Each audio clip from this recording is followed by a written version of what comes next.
Alcoholics Anonymous, first edition, big books, 1939 to 1954. The first big book was printed and delivered on April the 10th of 1939, and the last one was delivered and printed in August of 1954.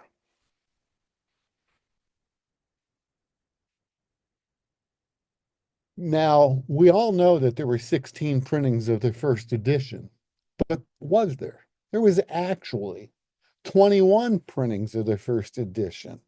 There were 16 general printings, but several of the printings had additional runs where they used different colored cloth. And we're going to share some of that with you. Here you go. 21. And if you look, the first one is the big red. And then the next three books are second printings. And that's what we're calling a teal blue, a navy blue, and a red. The red is believed to be left over cloth from the original first printing that they did.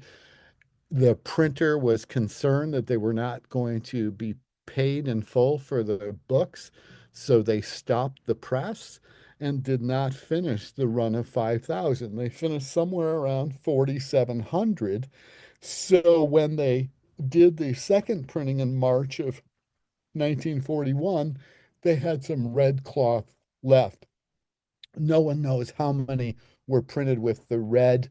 Um, I've been doing, this type of thing a long time, and I have seen three of them that were actually legitimate red second printings. And then the third printing was available in blue, green, and navy. And then the fourth in green and navy. And the fifth was just made in a baby blue.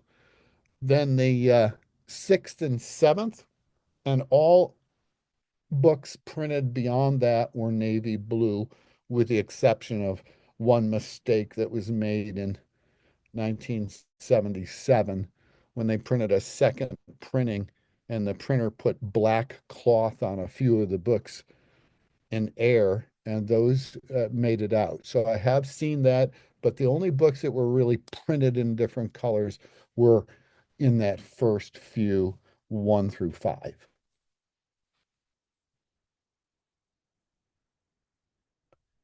Here's Bill Wilson telling, kind of how the book idea came about. And this is a pretty clean audio. Some of the audio that we use, we're currently trying to get cleaned up, and we're definitely looking for volunteers. So if anybody has any expertise with audio, please feel free to get a hold of us. And here's Bill. I suppose the book yarn really started in the living room of Doc and Annie Smith. As you know, I landed there in the summer of 35. A little group called Ho. I helped Smithy briefly with it, and he went on to found the first AA group in the world.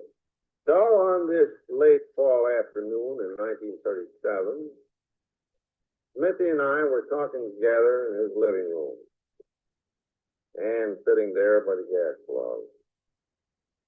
And we began to count notes. How many people had stage drive in Akron, in New York, maybe a few in Cleveland? How many had stage drive, and for how long? And when we added up that score, true, it was a handful. I don't know, 35, 40 maybe. But enough time had elapsed on enough really fatal cases of alcoholism so that when we grasped the import of these small statistics, Bob and I saw for the first time that this thing was going to succeed,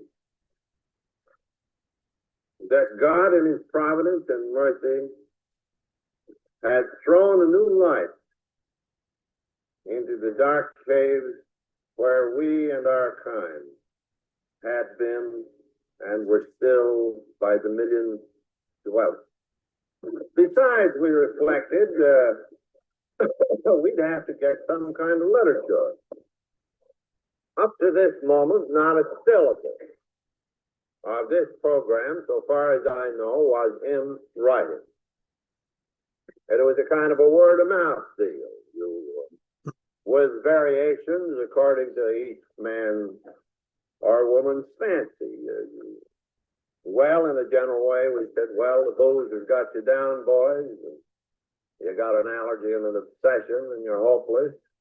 If you are, you better get honest with yourself. Take stock. You ought to talk this out with somebody. Kind of a confessional, you know.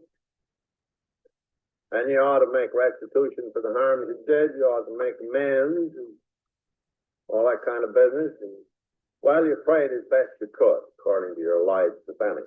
And that was the sum of the word-of-mouth program up to that time. But as I say, variations on that were already appearing. How could we unify this thing?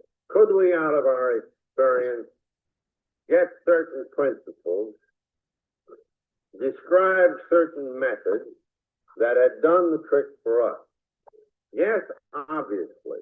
If this movement was to propagate, it had to have a literature so its message could not be garbled either by the drunks or by the general public. That's fantastic. And when you think at the time, Bill Wilson and Dr. Bob and those that were gathered in Akron for the counting of the heads, he said there were around 40. You think 40 recovered alcoholics and they felt like they had a cure and needed to have a book so that they could get the information out. It's amazing. Bill went back to New York after the meeting in Akron, and Hank Parkhurst and him both set out to begin doing what was necessary to get the groundwork done and to get the book published. Hank was extremely helpful.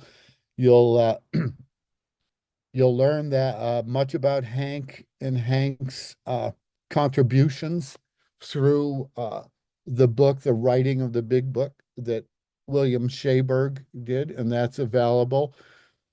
Bill Wilson mentioned there in his talk, he said there was nothing written about Alcoholics Anonymous, nothing anywhere. And then he went on to recite what he remembered them using in the early days. And that would be complete deflation, belief in some sort of God, writing down your story, sharing that as a confession, restitution for harms done, and working with others. So they had the idea of the program already laid out. It just wasn't in written form. Hank Parkhurst and Bill had a little company called Honors Dealers, which was a business in New Jersey. And the idea was they were going to sell automotive products. And they hired a secretary, Ruth Hawk. And Ruth came to work for Honor Dealers, but shortly found herself being fully engaged in what was to become Alcoholics Anonymous. It was still a fellowship without a name. And well, Ruth talks a little bit about writing the book here, and I thought it would be important to share this. The reason I began to answer the mail was Bill hated to dictate. He really did. This whole manuscript was done with Bill standing behind me while I typed. He liked to speak a while and then look it over, and he wanted it right then, while his thoughts were working in the same vein. He usually came in the morning with notes. But I want to tell you, we could have done the book much more quickly if we hadn't had such marvelous people coming in at all times, because Bill was ready to drop at any time. And that's why I was the Duchess, because I kept reminding him that after all, we had a book to write, you know, and that sort of thing, which he always did. So that when finally the book idea was started between Dr. Bob and Akron and Cleveland and ourselves, because so many questions were coming in about, well, what do you do at a meeting and how do you start and all the rest of it. And but Bill felt in the early days that everyone should, every group had the right to formulate its own way of doing this particular thing, until it came about that we had a wandering, lovable Jewish salesman who traveled all through the South.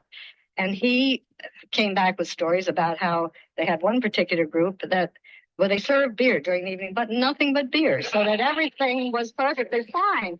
And of course, Bill thought it was hilarious, but nevertheless, he also thought that this kind of thing shouldn't go on. And that's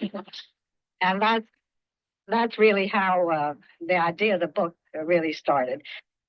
I'm so glad that we have these recordings and recovery speakers to share with you the clarity of Ruth talking and describing what was going on in the early days of AA. I'm just grateful that we're able to do that. And, that's the work that Recovery Speakers does. What you're seeing right now is kind of the product that can be created from our work. The writing in the big book, when Bill began writing the book, we should all remember that he was only 3.5 years sober. The first two chapters of the book were written, there's a solution in Bill's story. Bill was only 4 years sober when he wrote the first full version of the 12 steps in December 1938. There are copies in circulation, a rough draft. There's a solution. And in that, the original writing was over 5,000 words. And the finished product that came out in the first printing of the big book was 3,600. So 3,600 words. So Bill was forced to condense his writing so that he could be to the point and not embellish too much on different things. And I think he mastered that, certainly in There's a Solution. Now, Ruth talks about the process here of the book. And we wanted to include some of this because it's kind of crazy just to say, well, here's the big book. There's a lot of things that had to happen so that this book could take shape and be published. The book was written, and a little more about the first early groups. As I said, Bill did not like to dictate at any length of time and then have me type it and read it. And he was his mind and his whole thought process was just over and above and beyond all that. So that he did come in almost every morning with a yellow legal pad on which he had made notes.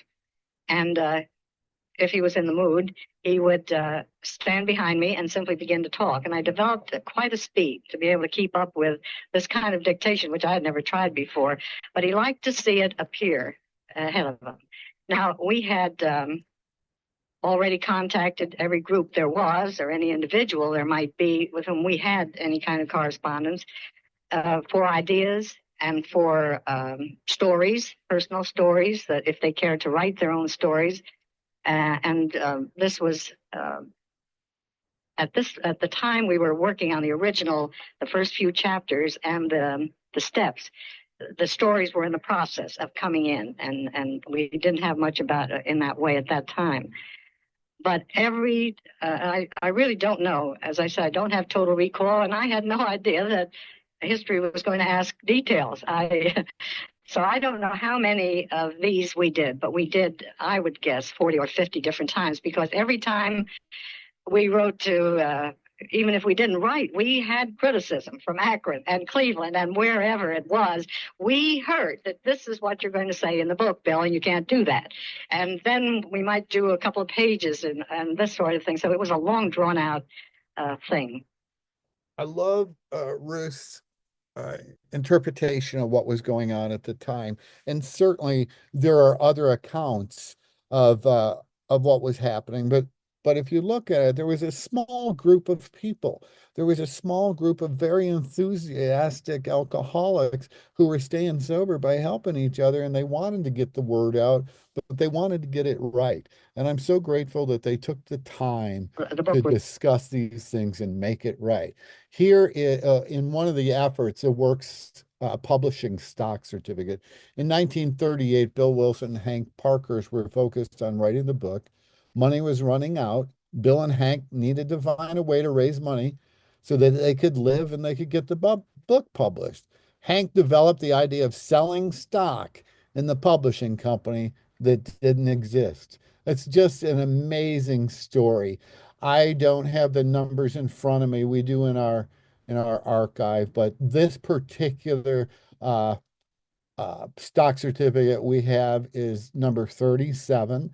And this stock certificate was made out to the Alcoholic Foundation, and they had purchased 5 shares of stock here.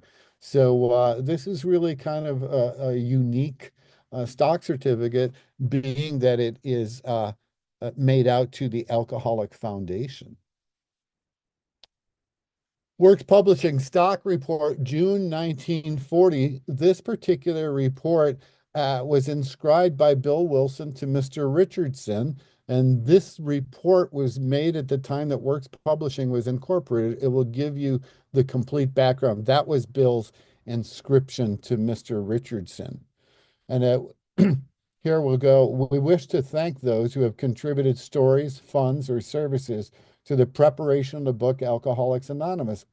Especially appreciated is the patience with which subscribers have awaited this, our first report. The following pages set forth something more than conventional statement to stockholders.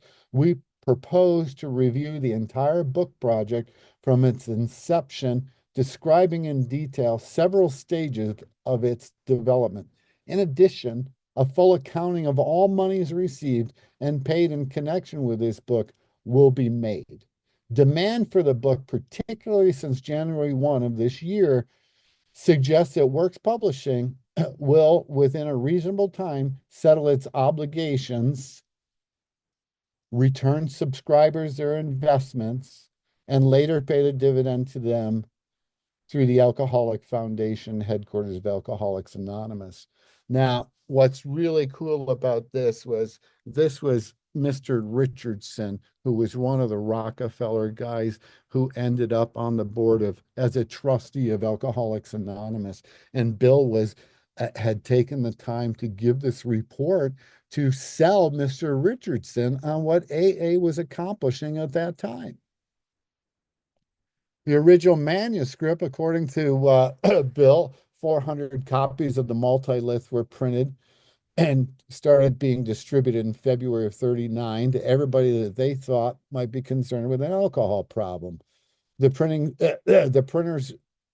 printings were sent out to AA members and people in the community and doctors such, asking their opinion before the first printing went to Cornwall Press. And here's a copy. This is the original manuscript that we have here, but this is basically what it looked like. It was just, there was a red comb on it, and it had the manuscript with the personal stories.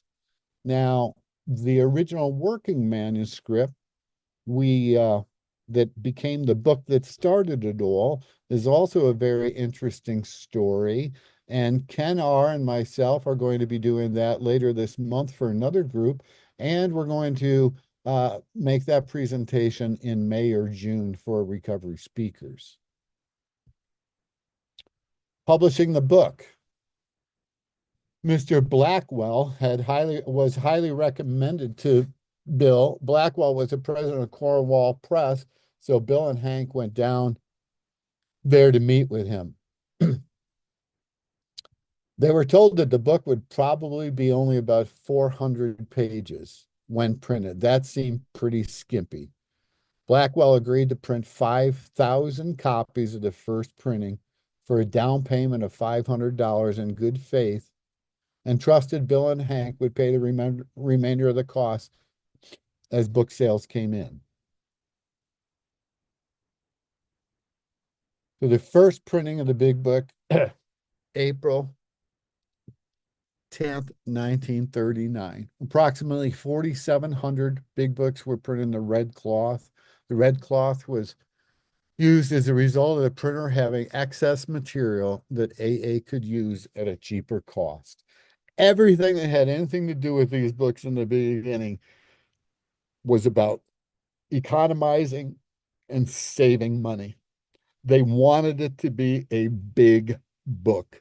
They wanted to charge a lot more money for this book than other books at the time were selling for. This book was to be sold for $3.50.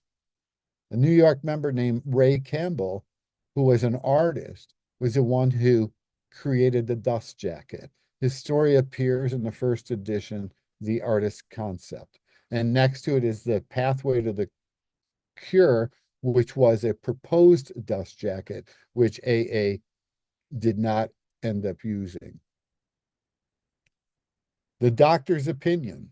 Notice the large margins around the text of the page. First page of the doctor's opinion. The doctor's opinion is now in Roman numeral section at the front of the big book. And page 1 is now the beginning of Bill's story. So they changed that a little bit. This change happened with the first printing of the second edition. And that's when it just seemed, when they printed the second printing of the first edition, they made some changes. But later, when they came out with the second edition, they did make the Roman numerals appear instead of the doctor's opinion on page 1. Bill's story started there. The first printing. Bill and Hank wanted to sell the book for $3.50. That was a large sum of money, somewhere around $50 today. And they wanted the thickest, cheapest paper they could get. And they wanted the big margins. They wanted the thick boards. So everything that they wanted, they got. And you know, here in the picture, we're showing a first printing of a fourth edition and a first printing of their first edition. And you can see why it was nicknamed the Big Book. On page 234, despite all their efforts of proofreading, there were still typographical problems. On page 234, the second and third line from the bottom was printed twice. This was corrected in later printings. The Herbert Spencer quote is now part of Appendix 2, was first included at the beginning of the story of the Artist's Concept. The Lone Endeavor. The Lone Endeavor was a very last story placed in the 1939 first printing Big Book. It was removed and not in any other printings after the first. And here's Ruth talking about that story. The last story in it is called The Lone Endeavor, which I wrote.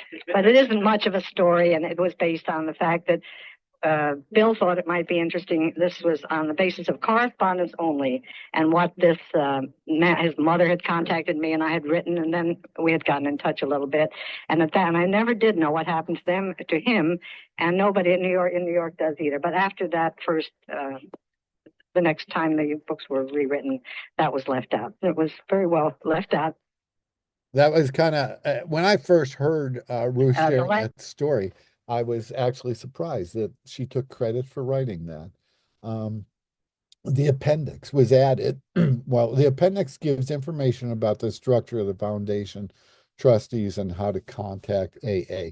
And this was found in the back of the first printing. The personal stories. Dr. Bob's Nightmare, The Unbeliever, The European Drinker, Feminine History, Our Southern Friend, A Businessman's Recovery, A Different Slant. I love the names.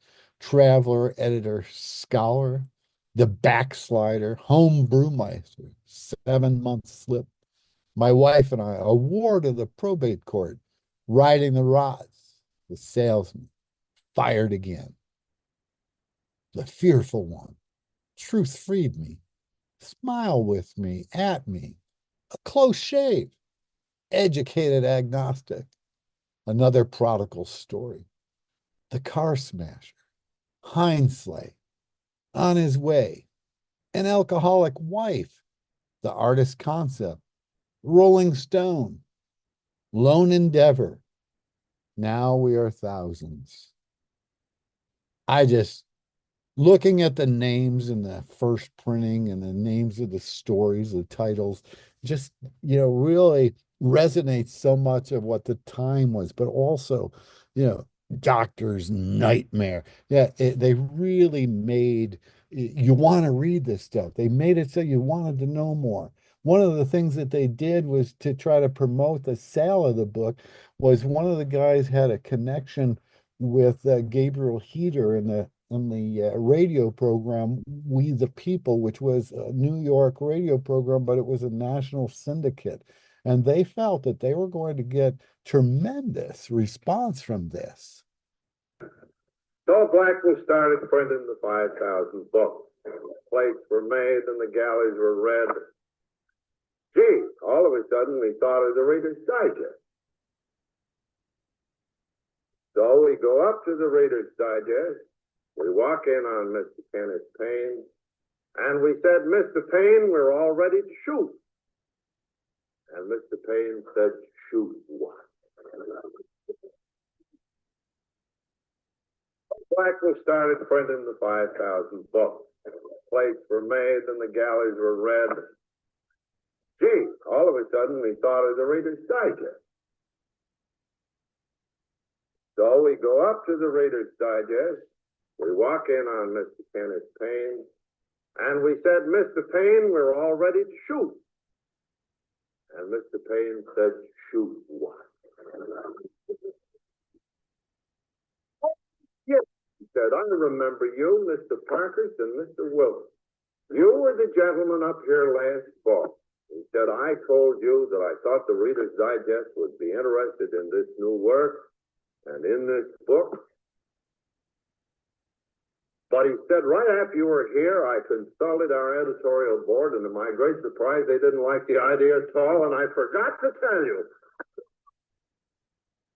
Boy, we had the drunk with $4,500 in it. Charlietown hooked for $2,500. On the cuff with the printer.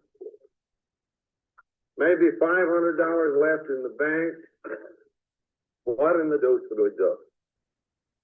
Well, this fellow Morgan Ryan, the good-looking Irishman that has taken the book over to the Catholic Committee on Publications, had been in earlier time a good ad man. And he said, I know Gabriel Heater. And Gabriel Heater is putting on these 3-minute heart plug programs on the radio. He said, I'll get an interview with Gabriel Heater. Maybe he'll interview me on the radio about all this. So our spirits rose once again. And then all of a sudden, we had a big chill.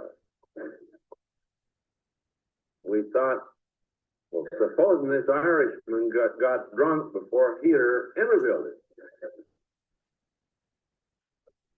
So he went over to see Heater, and lo and behold, Heater would interview him. And then we got still more scared. So we rented a room in the downtown athletic club, and we put Ryan in there with the day and night guard for 10 days.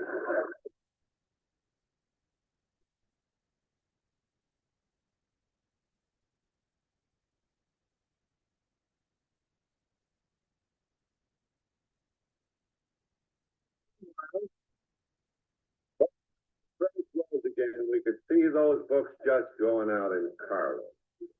Then my promoter friend said, well, look, there should be a follow-up on a big thing like this Heater interview. He said it'll be heard all over the country, national network.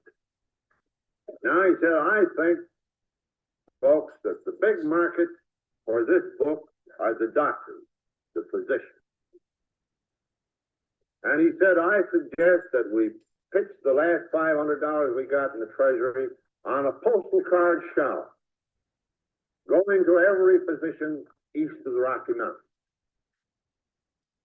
And on the postal card, we will say, hear all about Alcoholics Anonymous on Gabriel Heater's program. Send $350 for the book Alcoholics Anonymous, Sure Cure for Alcoholism. So we spent the last $500. The postal card shower went out. They managed to keep Ryan sober, although he since hasn't made it.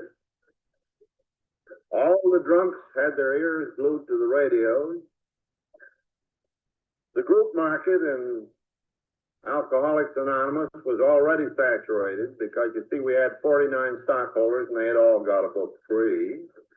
And then we had 28 guys with stories and they all got a free book. So we'd run out the AA market. But we could see it moving out in carloads to these doctors and their patients. Sure enough, Ryan is interviewed.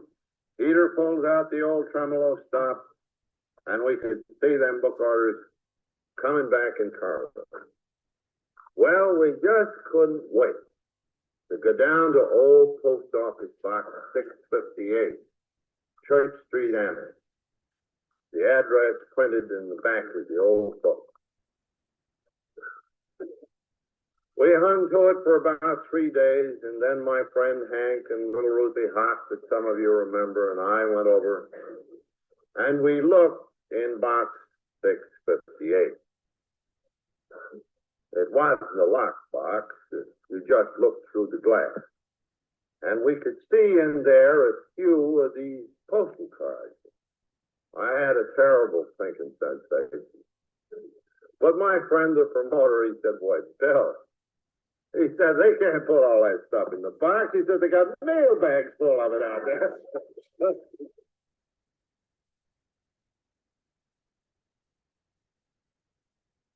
So we go to the clerk, and he brings us out 12 lousy postal cards, 10 of them completely illegible, written by doctors drunk as monkeys. And we had exactly 2 orders for the book Alcoholics Anonymous. And we were absolutely and utterly stony broke. The sheriff then moved in on the office. Poor old Mr. Blackwell wondered what to do for money and felt like taking the book over. And at that very opportune moment, the house in which Lois and I lived was foreclosed, and we and our furniture were set out in the street.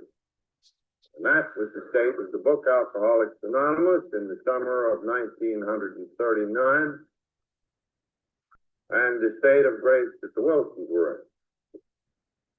Wow. That little story, I'm so glad that we have Bill on so many different recordings telling different stories, and the quality that we're able to share is remarkable. And for him to talk about the book coming out and how broke they were and how they couldn't pay for the book, and then they get evicted from their house and they spend 2 years homeless. And Lois and Bill endured an awful lot so that the book Alcoholics Anonymous could be made available to people. This was a transcription because of time. I'm not gonna I'm just gonna read a couple sentences here. Recently, we wrote a book called Alcoholics Anonymous. It tells precisely how we all came back from a living death. Working on the book made me realize how much other people had suffered, how they'd gone through the same thing I did. That's why I wanted to come on this program. I wanted to tell people who are going through that torment, if they sincerely want to, they can come back. That there is a place in society once again. This was Morgan Ryan.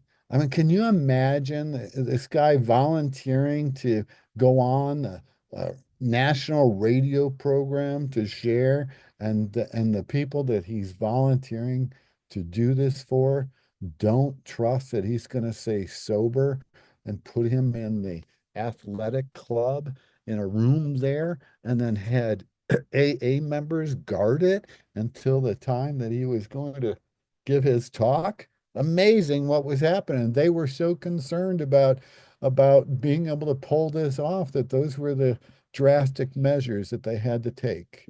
Here's a book review in the New York Times from July 25th, 1939 by Percy Hutchinson. In September 1939, Liberty Magazine did a piece, Alcoholics and God.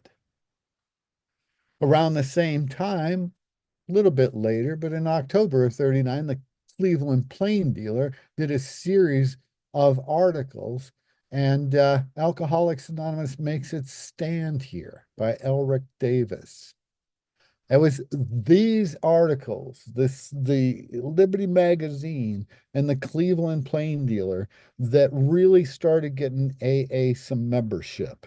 Clarence Snyder in Cleveland started mass producing sponsorship. He was teaching people how to go into the hospitals and sponsor guys and bring them out and bring them to the meetings and get them sober and be responsible for them. What had happened as a result of the articles for the Cleveland Plain Dealer and the Liberty Magazine was there were enough AA members that were beginning to start groups in other parts of the country throughout the Midwest and the West, headed west, that when the Jack Alexander article came out in 41, there was actually enough people out there to handle the inquiries that were coming in. AA was doing everything they could to promote the book. If your group had 25 members and that was a registered Alcoholics Anonymous, you would receive promotional pamphlets like these two shown here so that you could distribute them and help book sales and people could learn about what's in the big book. These pieces were all set up to help promote sales for the book. This is a list that was released by AA and may not be accurate. And these are the printings of the first edition. I can tell you that these printings, seventh printing is very questionable. I think that number should be 500 or less based on how many have appeared. And but these are what AA had put out. The Saturday Evening Post came out on March 1st, 1941. Alcoholics Anonymous freed slaves of drink. Now they free themselves by Jack Alexander. This article literally brought AA on the map, and they went from around 2,000 members to over 8,000 in 1941. This magazine article also came out simultaneously with the second printing of the first edition. They were both released the same month, March of 1941. And the second printing was done in three variations. We've got a light blue, a red, and a navy second printing. And I told a little bit about that before. Changes to the second printing. In the very first sentence of the foreword, there was a change that said more than 2,000 men and women rather than more than 100 men and women. Changes in the wording of the 12th step. First printing, having had a spiritual experience as a result of these steps, we tried to carry this message to alcoholics and practice these principles in all of our affairs. And in the second printing, it reads, having had a spiritual awakening as a result of those steps, we tried to carry this message to alcoholics and practice these principles in all of our affairs. Second printing, Appendix 2. That's where the spiritual experience was added on page 399. The second printing, page 391. On page 391, the lone endeavor was removed after the first printing, and new content was added, which was titled, Now We're 2000. This title was updated with new membership numbers with each subsequent printing of the first edition up until the 10th. In the 10th printing, and then beyond that, they discontinued that and simply put, we're now thousands. Here are several versions of what it actually looks like in the different books. And you can see, now we're 6,000, now we're 8,000, now we're 10,000. We're 23,000. We are now thousands. The third printing of the big book, 1942, was also done in three colors, the navy blue, the light blue, and the green. Changes to the third printing. The third printing was published in June of 42. On page 27, the first page of There's a Solution, there was a change to the second line of text that previously read 100 men who were once to hundreds of men who were once. Little changes here and there on a book that some people say has never changed. Here we go, a green fourth printing and a navy blue fourth printing. The fourth printing was published in March of 43, 5,000 copies. On page 27, the first line, There's a Solution. It was a change to the second line of text that previously read, hundreds of men were once to thousands of men and women were once. A lot of the changes were simple updates to keep things current. The AA pamphlet came out in 1943. Again, another promotional piece.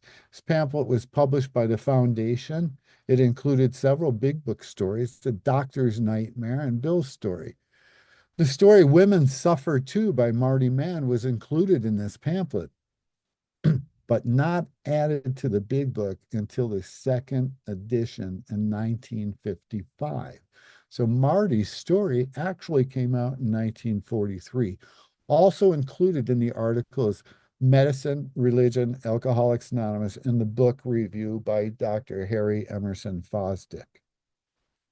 The fifth printing was done in January 1944, and it was only done in light blue.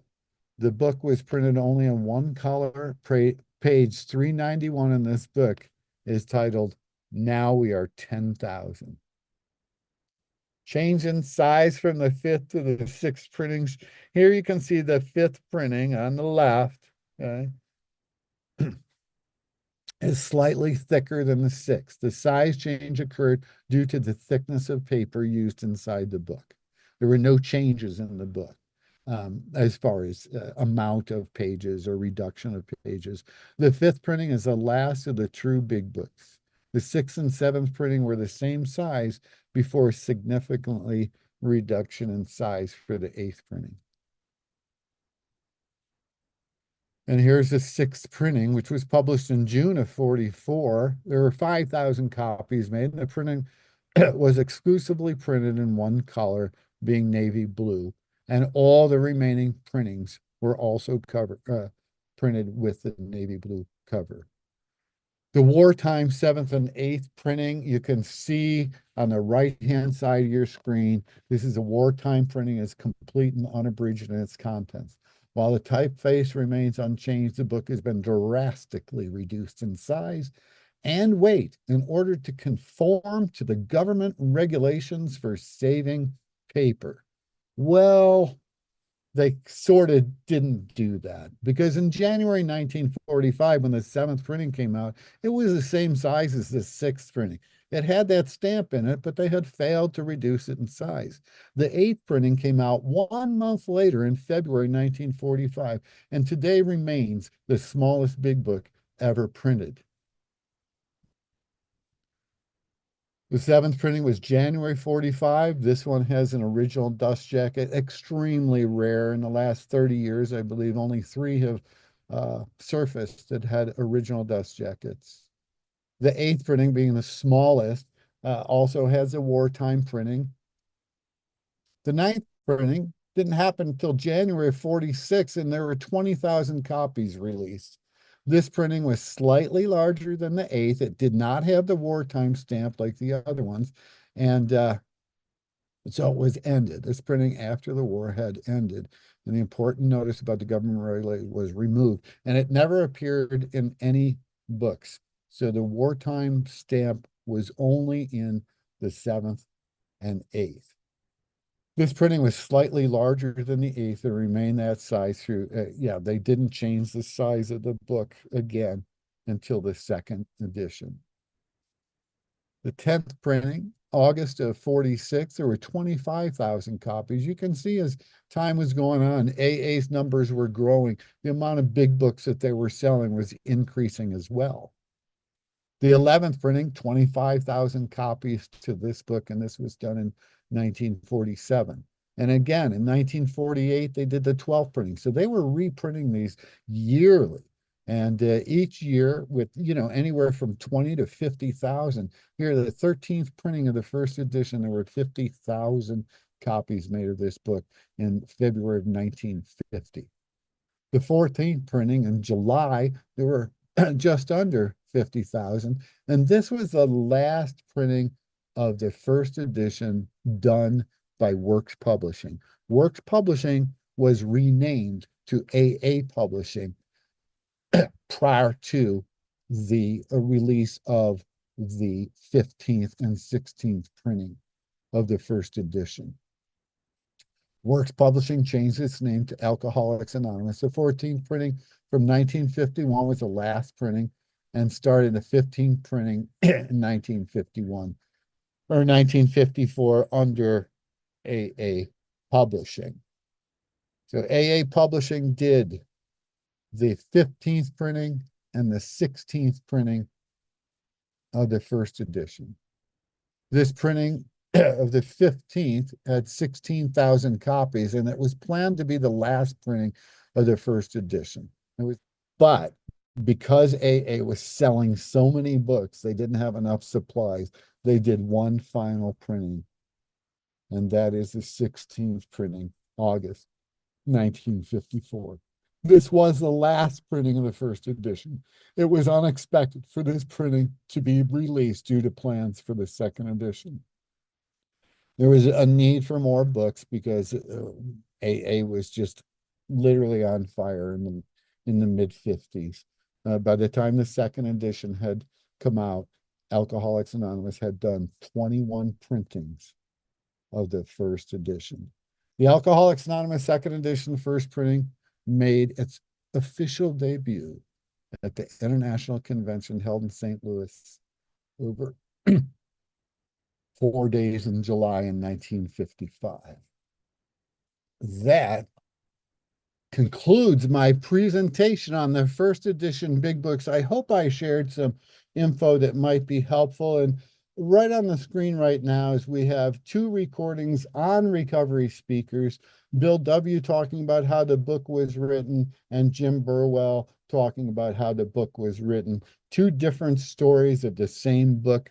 I want to thank you all for being with us tonight and allowing me the privilege of sharing with you this presentation. Thank you.